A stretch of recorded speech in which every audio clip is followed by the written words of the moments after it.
Well, welcome back everybody to Kitchen Table TCG. So excited to have you here on the channel. My name is Louie. Thank you to all the new subscribers and patrons and all those people that are supporting the channel and just you watching and being here. Really appreciate you. Today we're going to talk a little bit about the Calling USA, and if you're in overseas, if you're not in the USA, it's okay. This still would apply to you.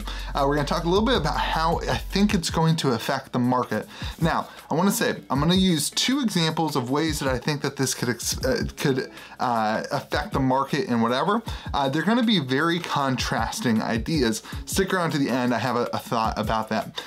So when the Calling first got announced, my first gut reaction was, holy crap, this is massive. It's gonna bring a ton of eyes onto the game, onto Flesh and Blood, in a time where everything is down and the prices have been suppressed.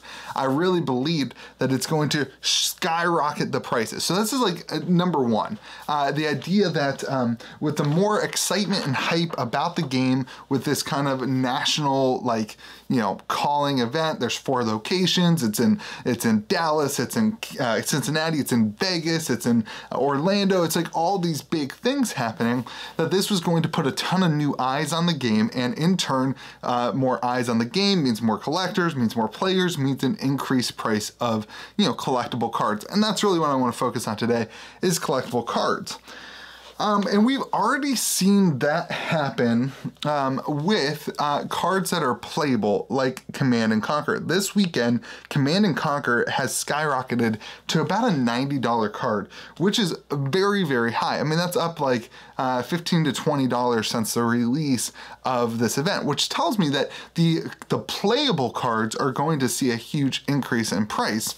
But, the thought that I had was that the collectible cards would start seeing a lot more excitement and hype as people who are going to be running vendors who are going to be there, would be buying inventory to sell to other people who are there. I thought that the other reason that prices would drive up is because I really do believe that players become collectors and collectors become investors, that there's this line in a TCG that happens, and I still believe that.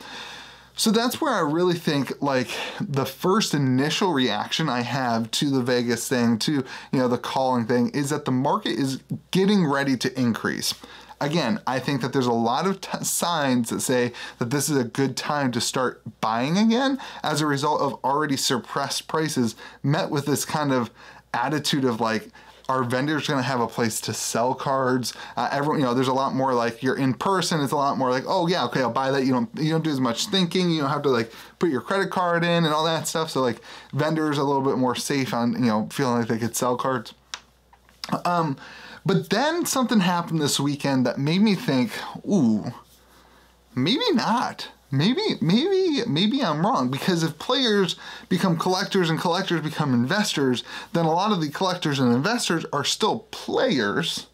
And this is where this kind of second side of things happens, which is what if players sell their collectible cards in order to fund their trips for their Calling events? In other words, if you're going to go to the Calling Vegas, I just decided that I'm going to the Calling Vegas. It's going to cost you $150 if you want to play in the event. It's going to cost you $500, $600 for a hotel, $700 for a hotel, $500 if you're cheap like me. It's going to cost you, for me, my plane ticket was $900 because I got to fly West Virginia, go fly here to there. And so it's an expensive trip. And so will this drive people to the market? And so what this kind of came to me wasn't really me purchasing, it was actually somebody who reached out to me who said, hey, I've got a card for sale and I'm trying to sell it to fund the Calling to go play. And people are messaging, he said he got tons of messages. People are messaging me asking, am I getting out of the game? Have I quit Flesh and Blood? Have I quit investing? Do I think the game's dying? And this argument that he was making was how fast are people to assume that I'm getting out of the game, when in reality, I'm more excited about the game now than ever, and I'd rather just sell this collectible to fund my hobby, which is what I've been talking about on my channel for a long time, to fund my hobby to go and play. And so I wanted to address this because I do think that there's other side of this kind of excitement for the for Flesh and Blood, for the calling, where like it could bring more people to go to market with their cards, driving the market down a little bit more as people try to fund their trip because they're excited to play the game. So if you take those two contrasting ideas, right? Idea number one, again, the idea that like stores and people who are going to do vendors are going to be buying more. There's more eyes on the game. It's going to be exciting, and we're going to get out of this bubble or out of this, you know, downturn that we're in. Or number B, that it's going to continue to go down because people are selling their cards. And this led me to my third thought, and this is this: that either one of those things is a win. Like, if you are in this for the long haul, like if you're like, this is where I love. This is why, like, when people leave a comment in the comment section, they're like, "Your Flesh and Blood's a bubble," blah, blah, blah, or they're complaining about whatever. This is where it just simply doesn't matter to me personally, because my belief, my playability investment, my amount of hours I invest into the channel, the amount of hours I invest into playing the game, the amount of hours I invest into collecting and money that I spend collecting, and even my, you know, investments in the game are all based, all four of those things, all based on that Flesh and Blood is successful in 5 and 10 years, that we will still be playing Flesh and Blood in 5 years. And both of these things, both number one, which was more hype is going to drive the prices up. Number one, more hype and more eyeballs on Flesh and Blood is great in 5-10 years, right? Think about all the players, all the professional players who might say, okay, now I have an event to go into, and they invest some time, they love the game, right? Like, it's driving this kind of consistent growth of the game. Number one is. But number two is two, because if you think about the memories. This is why I'm going to Vegas. This is why I'm so excited about this whole thing. Think about the memories and the emotional connection that is going to be tied to this game now that we're kind of getting out together. Think about how many people in the Flesh and Blood community that their Vegas trip or their Orlando trip is going to be the first, you know, vacation or first time away that they take coming out of the pandemic. They're going to hop in and they're going to have this great time, this memorial. They're going to meet their friends that they've met on Discord, and you know, it's going to be this first big experience outside of this pandemic, and you're gonna have this emotional connection to it. It's gonna be a great, you know, for a lot of people, we were talking about it's our first time going to Vegas, and like that's going to now be connected to Flesh and Blood.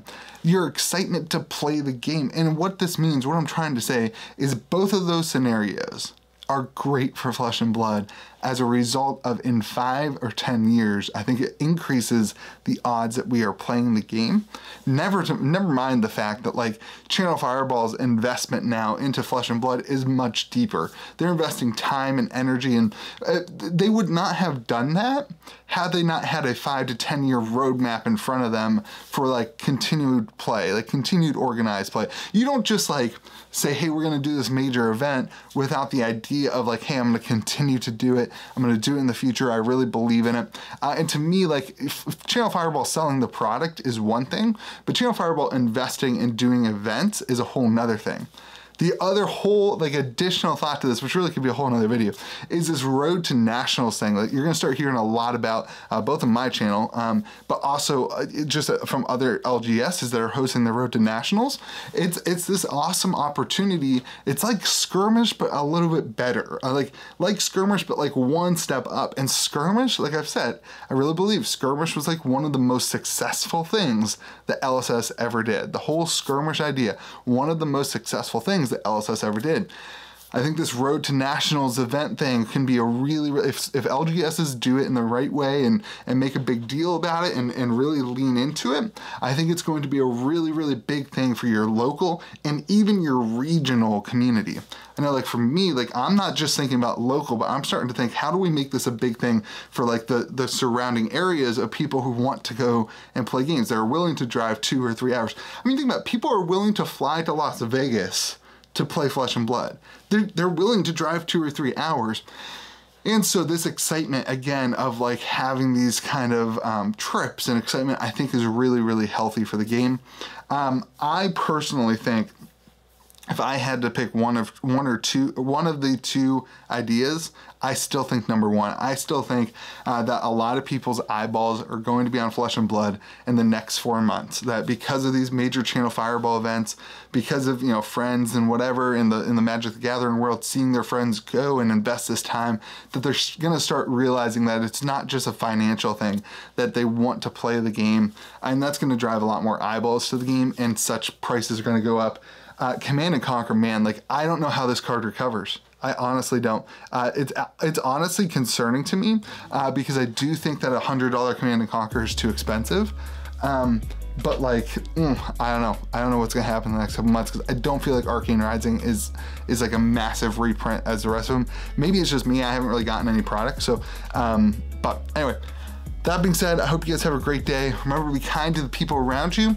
I'm excited to keep playing with you guys in the Discord server and hanging out. I really appreciate you. Have a great day, and we'll see you, I guess, maybe today, maybe tomorrow. I don't know how many videos I'm doing today. Have a good day.